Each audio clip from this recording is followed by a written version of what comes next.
بسم اللہ الرحمن الرحیم۔ السلام علیکم دوستو، دنیا بھر کی خبروں میں آج آپ سنیں گے، لیکن اس سے پہلے اگر ہو سکے تو سبسکرائب اور لائک ضرور کر لیں، شکریہ۔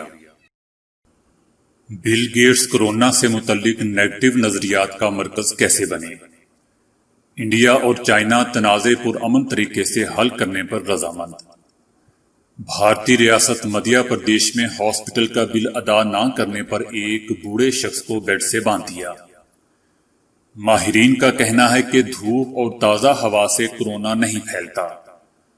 میاں شہباز شریف نے 10 برسوں میں کیا کمایا اور کتنا ٹیکس ادا کیا، ریکارڈ آ گیا۔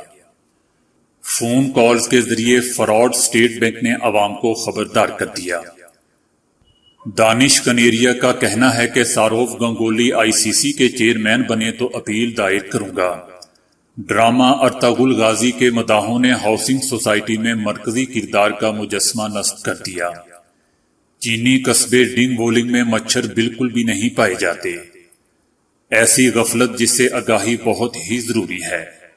تو آئیے چلتے ہیں اب خبروں کی تفصیل کی طرف۔ BBC لکھتا ہے کہ یہ سن 2015 کی بات ہے کہ بل گیٹس نے کہا کہ اگر اگلے چند اشروں میں کوئی چیز 1 کروڑ سے زیادہ لوگوں کو ہلاک کرتی ہے تو غالب امکان یہی ہے کہ وہ لڑائی نہیں بلکہ کوئی نہایت ہی مہلک کورونا ہوگا۔ اس وقت BBC سمیت کچھ ذرائع ابلاغ نے بل گیٹس کی تقریر پر چھوٹی موٹی خبر تو کی، لیکن زیادہ تر لوگوں نے اس پر توجہ نہ دی۔ تاہم حالیہ دنوں میں ان کی اس تقریر کی ویڈیو کو 6 کروڑ 40 لاکھ سے زیادہ مرتبہ دیکھا جا چکا ہے۔ زیادہ تر لوگوں کی دلچسپی کا مرکز ان کی تقریر نہیں بلکہ وہ وجوہات ہیں جن کی بنا پر بل گیٹس نے اتنے برس پہلے دنیا کو کورونا سے خبردار کیا تھا۔ یعنی بل گیٹس کو کیسے پتا تھا کہ کوئی مہلک کورونا آنے والا ہے؟ کچھ لوگوں کا الزام ہے کہ بل گیٹس دنیا کی اشرافیہ کے نمائندے ہیں اور باقی لوگ سمجھتے ہیں کہ وہ ان لوگوں کے رہنما ہیں جن کی کوشش ہے کہ کسی طرح دنیا کی آبادی کو کم کیا جائے۔ ایک بڑی اکثریت کا الزام ہے کہ وہ نہ صرف مختلف بیماریوں کی ویکسین کو لازمی قرار دینا چاہتے ہیں بلکہ ان کی کوشش ہے کہ لوگوں کے جسم میں مائکرو چپ لگا دی جائے۔ یونیورسٹی آف میامی کے پروفیسر کہتے ہیں کہ اس کی وجہ بڑی سادہ سی ہے اور وہ یہ ہے کہ بل گیٹس امیر بھی ہیں اور مشہور بھی۔ بل گیٹس کے بارے میں بہت سے نیگیٹو نظریات مشہور ہیں۔ پروفیسر جوزف کے بقول بل گیٹس ایک ایسی جنتر منتر والی گڑیاں ہیں جن کے جسم میں ہر قسم کے نیگیٹو نظریات کی سوئیاں چبوئی جا رہی ہیں۔ چونکہ وہ ہمیشہ سے صحت عامہ کی ایک علامت رہے ہیں، اس لیے اس میں حیرت کی کوئی بات نہیں کہ ہر کوئی بل گیٹس کو ایک گڑیا ہی سمجھ رہا ہے۔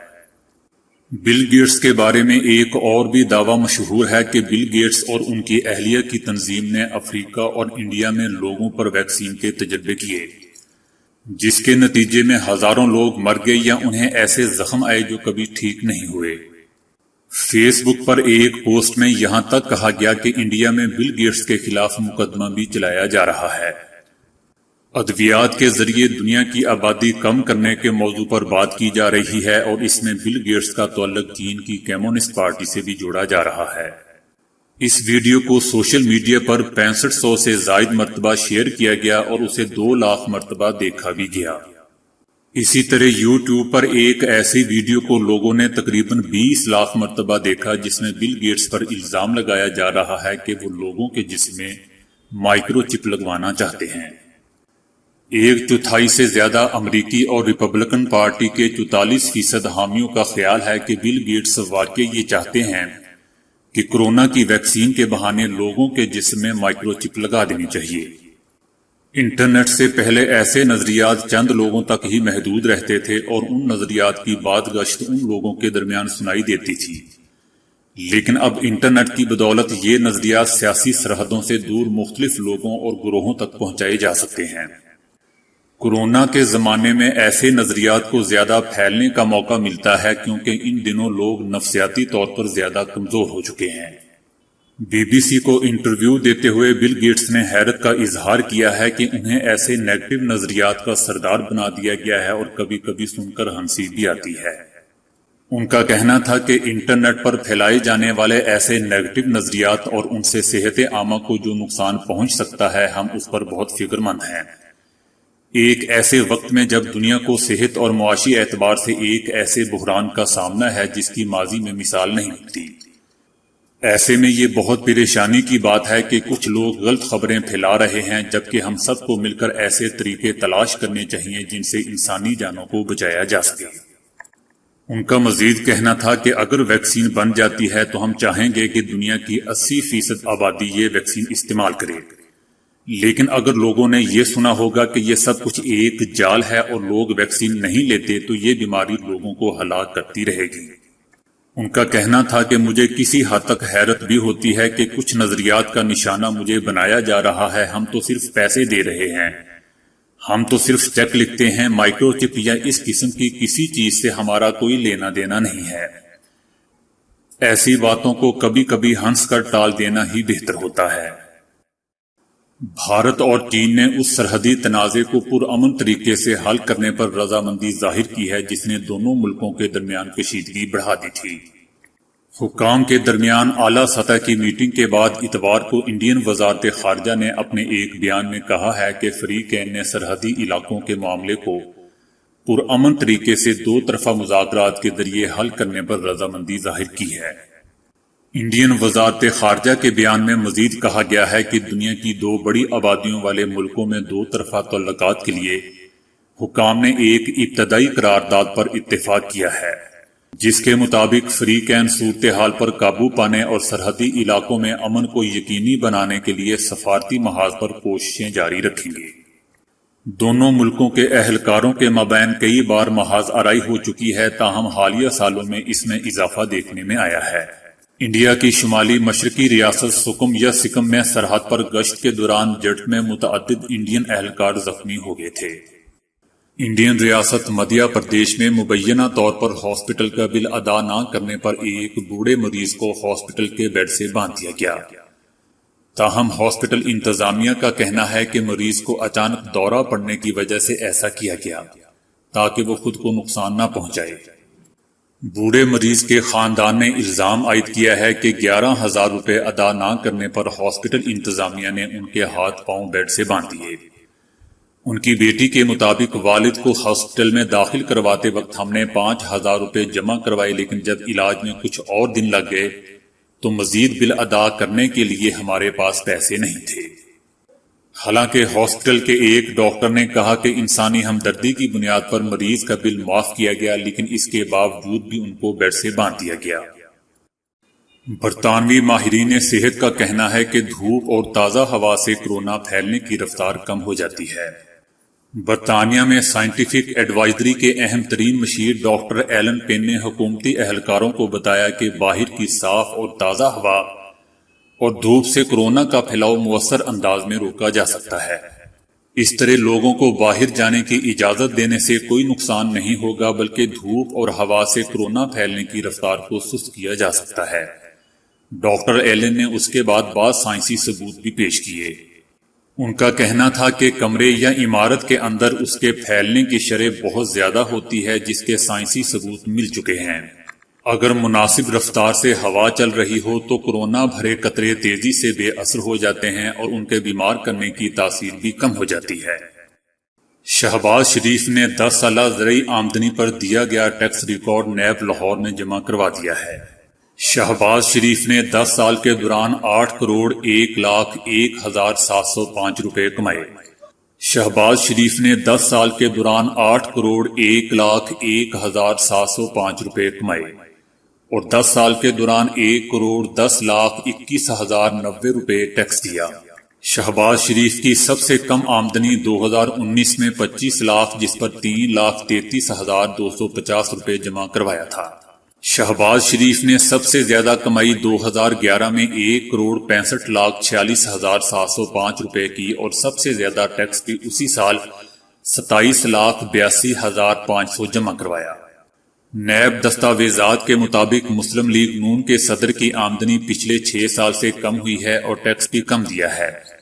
پچھلے 3 سال میں شہباز شریف نے 88 لاکھ کمائے جبکہ 12,09,250 روپے ٹیکس جمع کروایا۔ اسٹیٹ بینک آف پاکستان نے عوام کو خبردار کیا ہے کہ کچھ فراڈیے بڑے پیمانے پر لوگوں کو فون کر کے ان کے بینک اکاؤنٹس کی تفصیلات حاصل کر کے انہیں نقصان پہنچا رہے ہیں۔ بینک کا مزید کہنا تھا کہ عوام ایسی فون کالز کا کوئی جواب نہ دیں۔ کورونا کی وبا کے پیش نظر اکاؤنٹس کی نشاندہی اور منی لانڈرنگ کی روک تھام کے نام پر بینک صارفین سے ان کی ذاتی معلومات اور اکاؤنٹس کی تفصیلات لے کر نقصان پہنچا رہے ہیں۔ یہ عناصر خود کو اسٹیٹ بینک یا دوسرے اداروں کا اہلکار ظاہر کر کے عام لوگوں کو فون کالز کر رہے ہیں۔ اسٹیٹ بینک کا مزید کہنا تھا کہ اسٹیٹ بینک کسی اکاؤنٹ ہولڈرز کی تفصیلات کبھی طلب نہیں کرتا۔ اسٹیٹ بینک نے عوام کو ہدایت دی ہے کہ ایسی فون کالز کی اطلاع فوری طور پر اپنے بینک کو دیں۔ سزا یافتہ کرکٹر دانش کنیریا کا کہنا ہے کہ سورو گنگولی آئی سی سی کے چیئرمین بنے تو اپیل دائر کروں گا۔ تاحیات پابندی ٹھہرائے جانے والے لیگ سپنر نے ایک بھارتی خبر رساں ادارے کو انٹرویو دیتے ہوئے کہا کہ سابق بھارتی کپتان ایک شاندار کرکٹر تھے۔ انہوں نے بہترین انداز میں ٹیم کی قیادت کی۔ دانش کنیریا نے کہا کہ آئی سی سی چیئرمین کے عہدے کے لیے سورو گنگولی سے بہتر کوئی امیدوار نہیں ہو سکتا۔ منتخب ہوئے تو اپنی سزا کے خلاف اپیل کروں گا۔ امید ہے کہ میری ہر ممکن مدد کی جائے گی۔ معروف ترکی ڈرامے ارطغرل غازی کے مداحوں نے پاکستان میں ایک نجی ہاؤسنگ سوسائٹی میں مرکزی کردار کا مجسمہ نصب کر دیا۔ مرغزار سوسائٹی کے مکینوں نے ڈرامے کی پسندیدگی کے اظہار کے لیے یہ انوکھا طریقہ اختیار کیا ہے۔ مجسمہ جس جگہ نصب کیا گیا ہے اسے بھی ارطغرل چوک کا نام دے دیا گیا ہے۔ لوگوں کا کہنا تھا کہ ہم اپنی قابل فخر تاریخ اجاگر کرنے پر ترکی کے شکر گزار ہیں۔ دوستو، خلافت عثمانیہ کے بانی عثمان اول کے والد کی زندگی پر ترکی میں ارطغرل کے نام سے بننے والی ڈرامہ سیریز پاکستان میں مقبولیت کے تمام ریکارڈ توڑ چکا ہے۔ وزیر اعظم کی خصوصی ہدایات پر یہ ڈرامہ سرکاری ٹیلی ویژن پر نشر کیا جا رہا ہے۔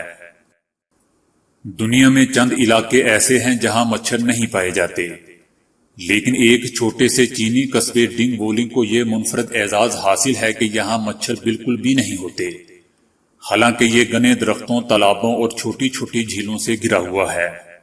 اس حساب سے یہاں سارا سال خاص کر گرمیوں اور برسات کے موسم میں مچھروں کی بہتات ہونی چاہیے، لیکن پچھلے کئی دہائیوں سے یہاں ایک بھی مچھر نہیں دیکھا گیا۔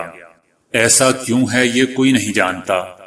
البتہ مقامی لوگوں کا عقیدہ ہے کہ وہ اپنے قصبے میں ایک پتھر کی پوجا کرتے ہیں جس کی برکت سے یہ علاقہ مچھروں سے پاک رہتا ہے۔